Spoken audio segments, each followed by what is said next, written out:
I wanna invite somebody to know that sometimes we don't think so big of our God. Sometimes our circumstances seem like they're bigger than our God. Sometimes our needs seem like they're bigger than our God. Sometimes we have situations or circumstances that the devil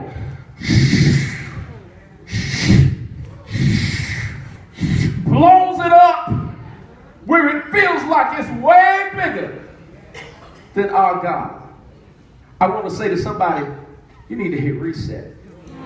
Hit reset. You need to hit reset. What does reset mean? That word reset, it means to set again.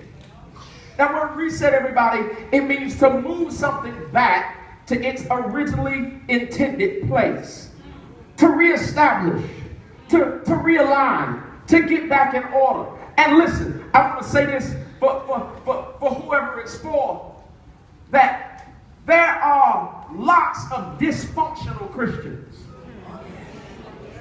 Yeah. Functioning completely out of order. In the way that we think, in the way that we act, in the way that we process, in the way that we understand, in the way that we flow.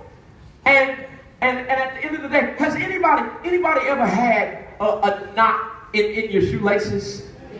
Or a knot in maybe a pair of pants or an outfit, jogging pants or something? You got a knot. Anybody ever had a hard time trying to get a knot out or something? Either your nails were too short or too long, but you were struggling trying to get that knot out. There are some people, y'all, that have knots in the way they think. All tied up and tangled up and twisted up and just all and all tight in the way they think. Some people are strong and wrong at the same time. But I want to talk you through this provision of God idea and work through this passage, and I want to help somebody hit reset and get some knots out this morning. Yeah. So you can breathe in a different kind of way when you think of the provision of God and experience some freedom and not be so uptight. Mm-hmm. When we think about the provision of God, in the beginning, God created the heavens and the earth. What do we need to hit reset first? Number one, you need to hit reset on your understanding. If not you, whoever you're going to talk to. Reset on your understanding. And you want to ask a question when you consider, I need to hit reset on my understanding when it comes to the provision of God. What do I need to understand? The first question I need to ask is, who is God? When I think about the provision of God, who is God? It's answered in verse number 1. He's the creator of the heavens and the earth. Which means this, what is that?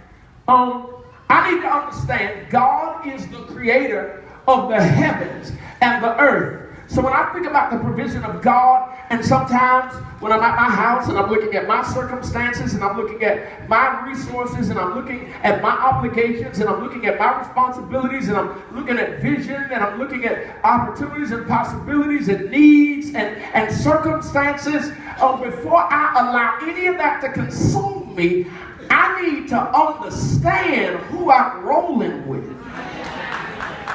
When it comes to provision, I need to understand that God is the creator, which means he provided the nearest and simplest and cumulus clouds. He provided the sun to shine by day. He provided the moon to shine by night. He provided the stars. There was no delivery. He delivered the stars in the sky. He designed raindrops. He designed the snowflake. He designed the wind. Who else can take credit for creating red, blue, green, yellow, purple, fuchsia, turquoise? Who can take credit for designing the colors but God? Peach.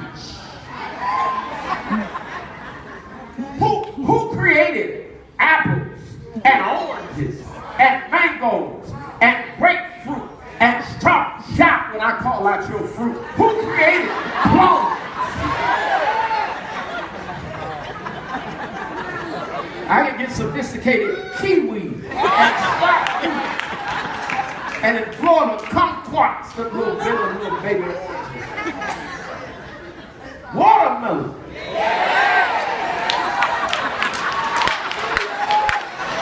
Are there any honey nutritionists in there? Any banana saints came to church today? And if you got some Kellogg's Frosted Flakes or some Raisin Bran and get you a knife and cut some up across it, it'll bless you, church. It'll bless you. Who can take credit?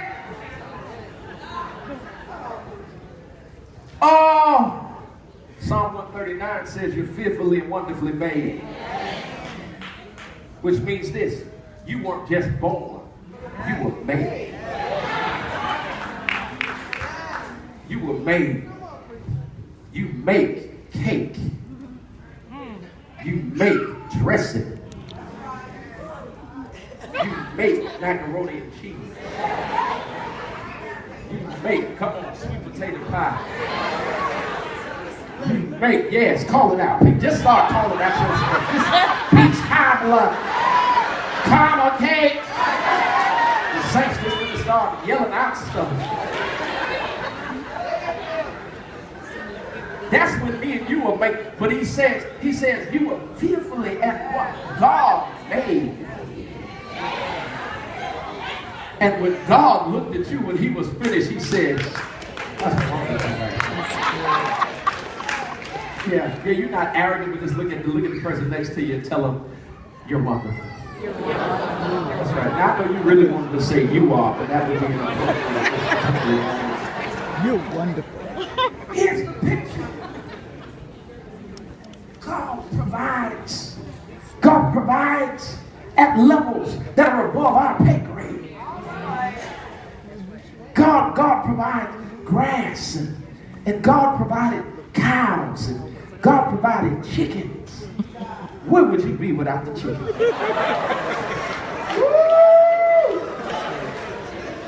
Where would you be?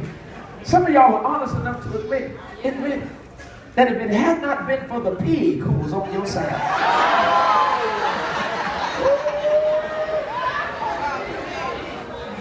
Don't you wish pork was a vegetable? It's God, I just wish